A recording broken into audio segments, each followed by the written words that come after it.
And इस video में हम 10वें चैप्टर का लास्ट टॉपिक पढ़ने जा रहे हैं जिसका नाम है जैव उर्वरक के रूप में सूक्ष्म जीव।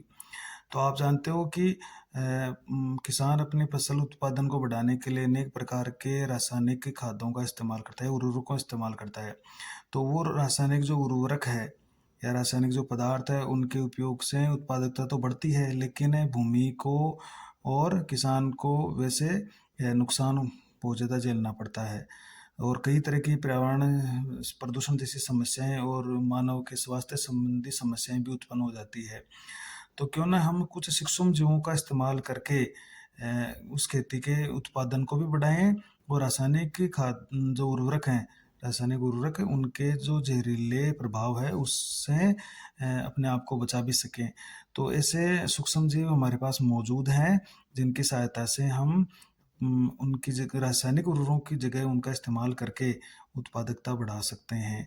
तो वो होते हैं जैव उर्वरक। तो ऐसे हमारे जीव हमारे पास मौजूद है। तो कुछ जीवों को उर्वरक के रूप में हम उपयोग करेंगे। देखिए, तो वो है सूक्ष्म जीव। तो ऐसे सूक्ष्म जीव हमारे पास है जिनको हम उर्वरक के रूप में इस्तेमाल करते हैं और उनको हम बोल रहे हैं जैव उर्वरक। तो microbes as a bio fertiliser के रूप में उपयोग में ले जा रहे हैं, वो कौन कौन से हैं। तो देखिए, जस्ट इसका इंट्रोडक्शन पढ़ते हैं। वर्तमान में पर्यावरण प्रदूषण मानव के लिए एक चिंता का एक प्रमुख कारण है। बढ़ती जनसंख्या के कारण कृषि उत्पादों की बढ़ती मांग को पूरा करने के लिए रासायनिक उर्वरकों का उपयोग बढ़ा है। अब रासायनिक उर्वरकों के उपयोग से उत्पादकता तो बढ़ी है, लेकिन पर्यावरण प्रदूषण भी बढ़ा है। रासायनिक उर्वरकों के बढ़ते उपयोग से अनेक पर्यावरण संबंधी समस्याएं भी उत्पन्न हुई है। मानव स्वास्थ्य संबंधी गंभीर समस्याएं भी उत्पन्न हुई है।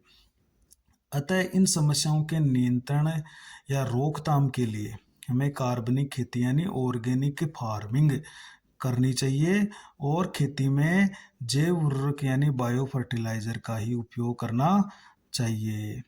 तो बायो फर्टिलाइजर का उपयोग करें और कार्बनिक की खेती करें जिसमें गोबर की खाद डालें और उर्वरक के रूप में बायो या जैव उर्वरक का इस्तेमाल करें, तो हम इन सभी समस्याओं से निजात पा सकते हैं।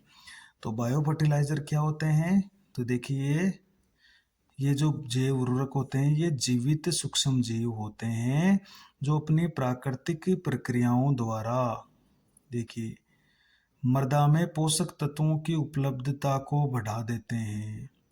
तो पोषक तत्वों की उपलब्धता को भी बढ़ाते हैं और कार्बनिक पदार्थों की मात्रा भी बढ़ा देते हैं। कार्बनिक पदार्थों की मात्रा को भी ये बढ़ाते हैं, क्योंकि ये जब मृदा में उगेंगे तो इनका शरीर वो कार्बनिक पदार्थ का बना है, तो कार्बनिक पदार्थ भी वहाँ पर मृदा में ज़्यादा मात्रा में बढ़ते रहेंगे।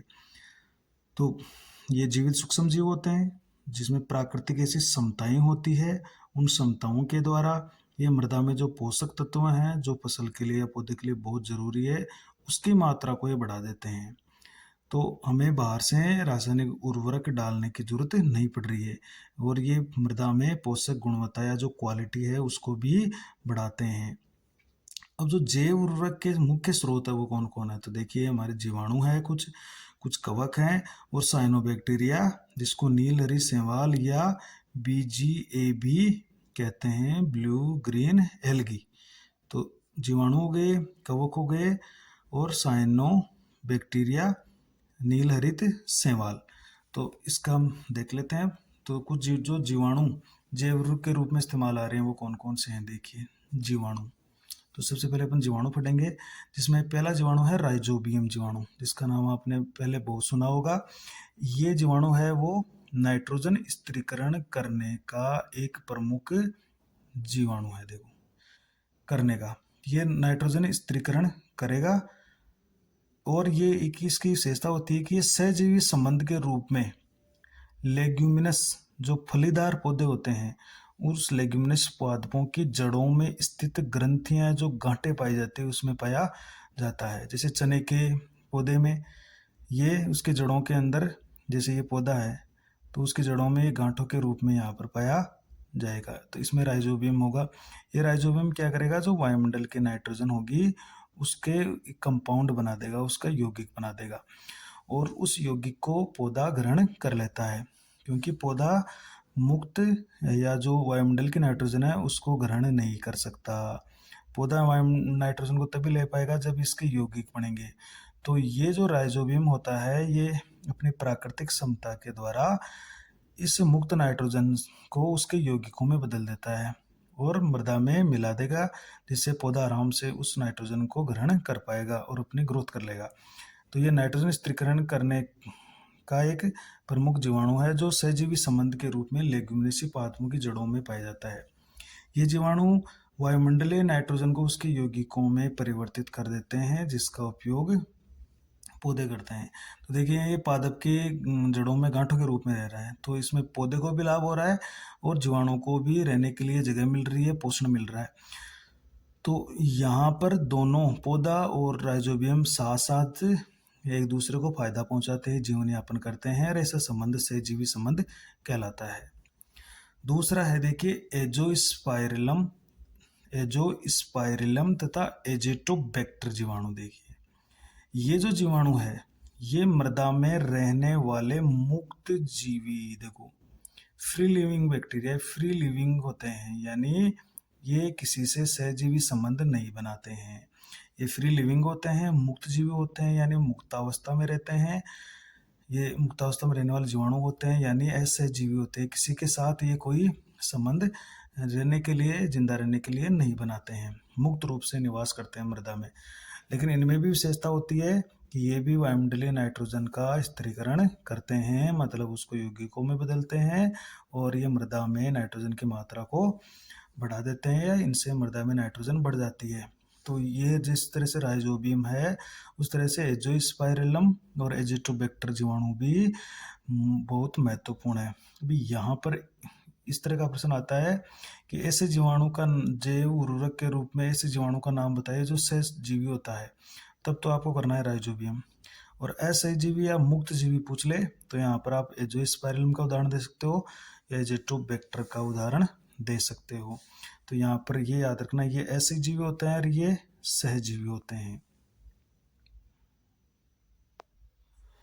दूसरा महत्वपूर्ण सूक्ष्म जीव पढ़ रहे हैं जो जैव उर्वरक के रूप में इस्तेमाल होता है, वो कवकमूल या माइकोराइजा के रूप में है। तो यहाँ पर माइको का मतलब होता है कवक, राइजा का मतलब है जड़। तो माइको का मतलब हो गया कवक और राइजा का मतलब हो गया रूट। तो यहाँ पर जड़ और कवक के बीच में एक रिलेशन है। देखिए तो कवकों का पादपों की जड़ों के साथ बनाए गए सहजीवी संबंध को कवक मूल या माइकोराइजा कहते हैं। हिंदी में बोलते हैं इसको कवक मूल। तो कवक और मूल हो गई, या इसको बोलते हैं माइकोराइजा। माइको का मतलब है कवक, राइजा का मतलब रूट या जड़। तो जड़ों के जो उच्च वर्गीय पौधे होते हैं उनकी जड़ों के और कवकों के साथ एक सहजीवी संबंध होता है जो दोनों एक दूसरे को फायदा पहुंचा रहे हैं। यहाँ पर जो कवक होता है वो मृदा से पोषक तत्व है और स्पेशली फॉस्फोरस, देखिए जो कि पौधे के लिए बहुत ही महत्वपूर्ण है नाइट्रोजन के बाद। तो ये भी फॉस्फोरस तत्व को अवशोषित करके पादप को देता है। देखिए तो ये जो फॉस्फोरस है ये बहुत ही महत्वपूर्ण तत्व है, इसको ये अवशोषित करके पौधे को दे रहा है और बदले में पादप इस कवक को क्या दे रहा है, कवक को भोजन या पोषण प्रदान करता है। तो कवक को तो भोजन मिल रहा है, बदले में कवक पोषक तत्व दे रहा है। तो दोनों साथ साथ सहजीवी संबंध द्वारा अपना काम चलाते हैं। इस सहजीवी संबंध से पादप को अनेक लाभ और अन्य लाभ और होते हैं। देखिए कौन कौन से, जैसे मूल वातोड़, मतलब मूल के अंदर हवा का प्रवेश, हवा का जो आवागमन है या जो आदान प्रदान वो बहुत अच्छे से होता है।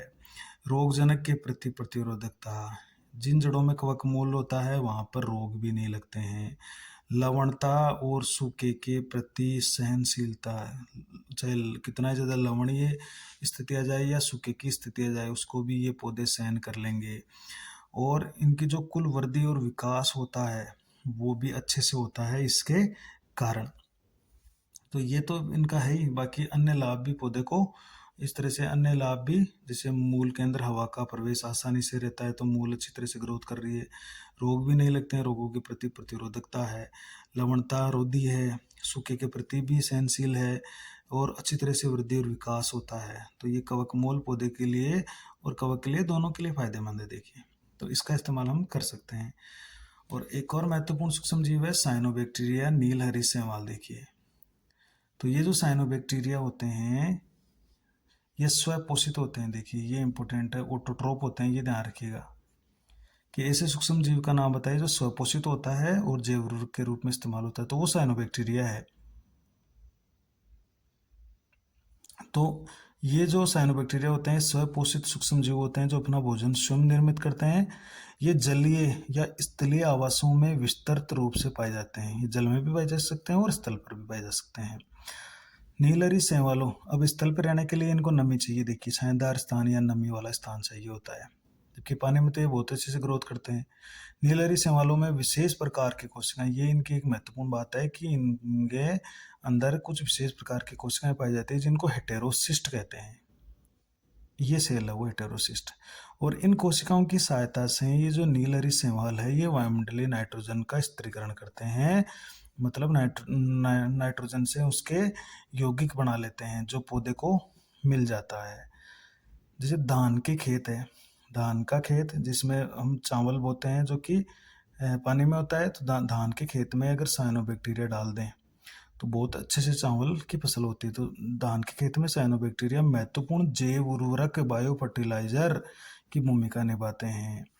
तो चावल के खेतों में या धान के खेतों में किसान क्या करता है, जैव उर्वरक के रूप में साइनोबैक्टीरिया डाल देता है, तो वो उससे पानी में ग्रोथ करता है, तो पौधे को खूब सारी नाइट्रोजन मिलती है जिससे धान की खेती बहुत अच्छे से होती है। तो ये एक महत्वपूर्ण बात है ये कि धान के खेत में कौन सा सूक्ष्म जीव डाला जाता है, तो वो है साइनोबैक्टीरिया।